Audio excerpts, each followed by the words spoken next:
किराएदार बेटा। उठ जा नालायक, सुबह के 8 बजने को है, तुझे एग्जाम नहीं देना क्या? थोड़ी देर और सोने दीजिए ना पापा। तू उठता या फिर मैं तेरे ऊपर पानी फेंकूं?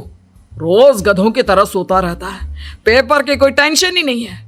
और एक हमारा समय था जब हम पेपर में फेल होने के डर से रात भर पढ़ा करते थे, सो ही नहीं पाते थे। तो क्या आप उसका बदला मुझसे लेंगे? मैं 15 मिनट बाद उठ जाऊंगा, आप प्लीज जाइए, मुझे डिस्टर्ब मत कीजिए। इतना कहकर रौनक रजाई ढककर फिर से सो जाता है। तू ऐसे नहीं मानेगा, रुक मैं अभी पानी लेकर आता हूँ। बस फिर क्या था, इतना कहकर वो भागते हुए बाथरूम में जाते हैं और पानी की एक बड़ी सी बाल्टी लाकर रौनक के ऊपर फेंक देते हैं। पानी पड़ते ही रौनक झट से उठ जाता है। ये आपने क्या किया पापा? अब तो उठेगा नहीं तो यही करना पड़ेगा ना। वैसे थैंक्स डैड, आपके कारण ना अब मुझे नहाने की भी जरूरत नहीं पड़ेगी। चलिए अब आप माँ से बोलकर मेरे कपड़े निकलवा दीजिए, तब तक मैं ब्रश कर लेता हूँ। वैसे कल ना आप एक काम और करना, नहलाने के साथ साथ मुझे ब्रश भी करवा देना। ये ब्रश करने में ना मुझे बहुत आलस आता है। रौनक की बातों से अरविंद का मुंह खुला का खुला रह जाता है। वो अपनी पत्नी कमला के पास जाता है और रौनक की हरकतों के बारे में बताता है, जिसे सुन उसकी पत्नी हंसने लगती है। तुम अपने बेटे को समझाने के बजाय हंस रही हो। रौनक बच्चा है, धीरे धीरे सुधर जाएगा, आप क्यों उसके पीछे पड़े रहते हो? अभी नहीं सुधरेगा तो कब सुधरेगा? 10वीं क्लास में है रौनक, वो अब कोई बच्चा नहीं रहा। अरविंद की इतना बोलते ही वहां रौनक भी आ जाता है। क्या डैड, मैंने आपको एक काम दिया था, वो भी नहीं हुआ आपसे। अरे क्या हुआ बेटा? माँ, मैंने डैड से बोला था कि वो आपको बोलकर मेरे स्कूल की यूनिफॉर्म निकाल दे, लेकिन मेरे पीछे पड़ने के अलावा इनसे एक काम ढंग से नहीं होता। देख रही हो कमला, देख रही हो अपने लाडले को? अरे आप चुप रहिए जी। चलो बेटा, मैं तुम्हें कपड़े निकाल कर दे देती हूँ। बस ऐसे ही साल पर साल बीतते जाते हैं, लेकिन रौनक के रवैये में कोई बदलाव नहीं आता।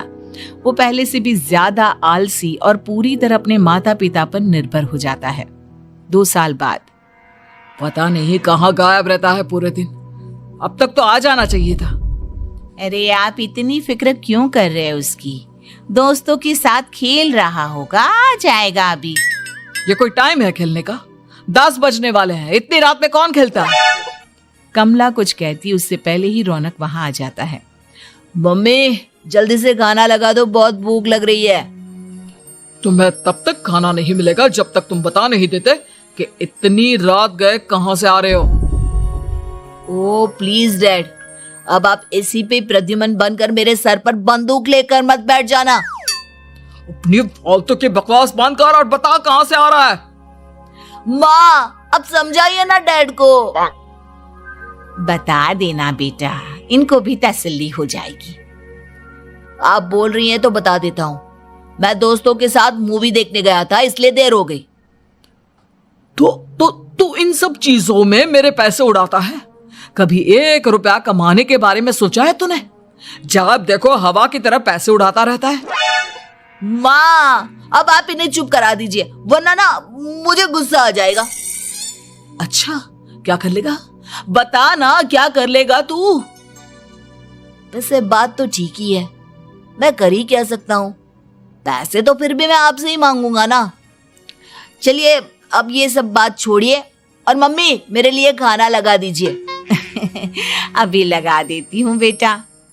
मैं बता रहा हूँ कमला, एक दिन ये ऐसे ही बिगड़ जाएगा।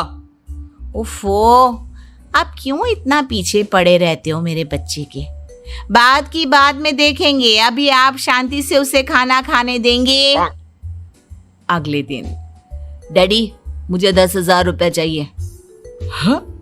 अब इतने पैसे क्यों चाहिए तुझे? डैड आप बिना सवाल किए कभी पैसे नहीं दे सकते क्या? जब तक तू बताएगा नहीं तुझे पैसे भी नहीं मिलेंगे। अरे अब आप अपने बेटे को पैसे भी नहीं दे सकते? नालायक, तेरी उम्र के लोग नौकरी करते हैं और एक तू है जो नौकरी करने का नाम ही नहीं लेता कभी। आप लोगों के होते हुए भला मैं नौकरी क्यों करूं? अरे हम कब तक पैसे देंगे तुझे? तुझे भी तो अपने पैरों पर खड़ा होना होगा ना। कौन सा उधार के पैरों पर खड़ा हूं? अपने ही तो पैरों पर खड़ा हूं मैं। इसी तरह रौनक दिन प्रतिदिन लापरवाह होता जाता है। उसकी लापरवाही को देखते हुए अरविंद और कमला अपने बेटे की शादी कराने का फैसला लेते हैं और 1 महीने के अंदर अंदर ही रौनक की शादी मेघा नाम की लड़की से करा देते हैं। शादी के कुछ दिन बाद, रौनक, मुझे एक अच्छी सी साड़ी चाहिए, आप ला दोगे ना? हाँ, क्यों नहीं। कितने तक की आती है साड़ी? यही करीब 5,000 तक की। तुम चिंता मत करो, मैं आज ही डैडी से पैसे मांगकर तुम्हारे लिए साड़ी ले आऊंगा। आप कब तक ऐसे ही अपने पापा से पैसे मांगते रहेंगे? कोई अच्छी सी नौकरी क्यों नहीं कर लेते आप? अरे डैड के होते हुए मुझे नौकरी करने की जरूरत ही क्या है? पर आप ऐसे कब तक उनसे पैसे मांगते रहेंगे? कुछ आपको अपने दम पर भी तो करना होगा ना। अब तुम भी बाकी लोगों की तरह मुझे ज्ञान देना शुरू मत कर देना। साड़ी चाहिए ना तुम्हें, मिल जाएगी बस। इतना कहकर रौनक अपने पिता से पैसे मांगने चला जाता है। डैडी, मुझे 5,000 रुपया चाहिए। अब 5,000 क्यों चाहिए तुझे? वो मेघा को साड़ी चाहिए थी। अरविंद आगे बिना कुछ कहे चुपचाप उसे पैसे निकाल कर दे देता है। कुछ दिन बाद, तुम्हें नहीं लगता कमला, रौनक हम पर पहले से भी ज्यादा डिपेंड हो गया है? मुझे तो अब उसके भविष्य की चिंता होने लगी है। कल को हमें कुछ हो गया तो वो क्या करेगा? काश तुमने पहले ये सोच लिया होता तो आज हमारा बेटा इतना लापरवाह नहीं होता। तब मुझे कहाँ पता था कि मेरा लाड प्यार उसे इतना बिगाड़ देगा कि वो इस हद तक लापरवाह बन जाएगा। कोई बात नहीं, अभी भी देर नहीं हुई। मुझे पता है उसे कैसे सुधारा जा सकता है। कैसे? अरविंद कुछ कहता उससे पहले रौनक वहां आ जाता है और पैसों के लिए हाथ फैलाने लगता है। डैड, मैं और मेघा बाहर घूमने जाना चाहते हैं। अरे वाह, ये आज सूरज कहाँ से निकला है? Dad please. अच्छा चलो अब मुद्दे की बात करो। मुझे अब 25,000 चाहिए। अब तुम्हें 1 रुपया भी नहीं मिलने वाला। अगर तुम्हें पैसों की इतनी ही जरूरत है तो कोई ढंग की नौकरी कर लो। मम्मी, आप कुछ कहिए ना डैड को। बेटा, वो गलत क्या बोल रहे हैं? ये सब हम तेरे भले के लिए ही तो कर रहे हैं। मम्मा, मैंने बताया ना आपको, मुझे नहीं करनी कोई जॉब वॉब। तो ठीक है, निकल जाओ हमारे घर से। तुम्हारे जैसे लोगों के लिए मैंने ये घर खड़ा नहीं किया है। जितना ये घर आपका है ना, उतना ही मेरा भी है। मैं कहीं नहीं जाने वाला। जाना तो पड़ेगा ही तुझे, क्योंकि अब मैं तेरा कोई भी खर्चा नहीं उठाने वाला। ठीक है, मत उठाइए मेरा खर्चा, मैं अपने दम पर भी जी सकता हूँ। तो बेशर्मों की तरह अब तक यहाँ क्यों खड़ा है? अपना सामान ले और निकल जाए यहाँ से। रौनक पैर पटकते हुए वहां से चला जाता है।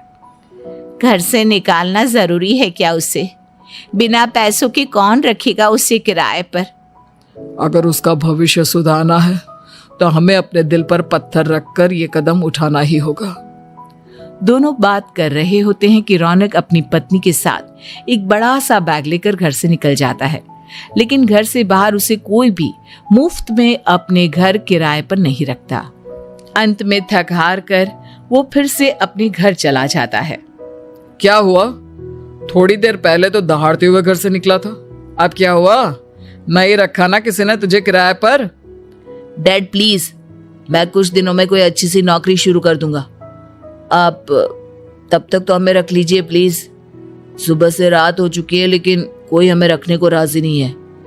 अब आप ही बताइए, इतनी रात को मैं मेघा को लेकर कहाँ जाऊंगा? ठीक है, बहू की वजह से मैं तुझे घर पर रख रहा हूँ, लेकिन तू इस घर में एक बेटे की नहीं बल्कि एक किराएदार की हैसियत से रहेगा। 3 महीने हैं तेरे पास। इन 3 महीनों के अंदर अंदर मुझे तेरी पहली तनख्वाह हाथ में चाहिए, समझ गया? पक्का डैड, इन 3 महीनों के अंदर अंदर तो कोई बढ़िया सी नौकरी ढूंढ ही लूंगा मैं। ऐसे ही धीरे धीरे समय बीतने लगता है और अरविंद के दिए 3 महीनों में से 2 महीने बीत चुके होते हैं। पापा जी ने हमें 3 महीने दिए थे, जिसमें से 2 महीने तो बीत चुके हैं। अब ये आखिरी महीना बचा है। अरे तुम चिंता मत करो, आज मेरा ना 2 जगह इंटरव्यू है, दोनों में से कहीं ना कहीं तो जॉब लगी जाएगी। अच्छा, all the best. Raunak interview के लिए निकल जाता है, जिसके बाद शाम में रौनक घर आता है। कैसा गया इंटरव्यू? आपकी नौकरी लगी या नहीं? अरे पहले सांस तो ले लेने दो अच्छे से। बताइए ना, मुझसे तो जरा भी इंतजार नहीं हो रहा है। वो दरअसल बात यह है कि मेरी नौकरी तो लग चुकी है, लेकिन पैसे बहुत कम है। कितने पैसे हैं? 15,000। इतने में अरविंद और कमला मिठाई का डिब्बा लेकर आ जाते हैं। बधाई हो बेटा। हम जानते थे तेरी जॉब जरूर लगेगी। लेकिन मेरी सैलरी बहुत कम है मम्मा। कम है तो क्या हुआ, धीरे धीरे बढ़ जाएगी। हाँ बेटा, हम तो बस चाहते थे कि तू अपने पैरों पर खड़ा हो जाए। मतलब अब आप मुझे घर से नहीं निकालेंगे? नहीं, ये सब हमने तुझे जिम्मेदार इंसान बनाने के लिए किया था। Thank you mummy papa. अगर आप दोनों ऐसा नहीं करते तो मुझे कभी अपनी जिम्मेदारियों का एहसास तक नहीं होता। आज आपने मुझे सिखा दिया कि इंसान का अपने पैरों पर खड़ा होना भी जरूरी होता है। इतना कहकर रौनक झट से अपने माता पिता के गले लग जाता है और अपनी कमाई की पहली तनख्वाह वो अपने माता पिता के हाथ में सौंपता है।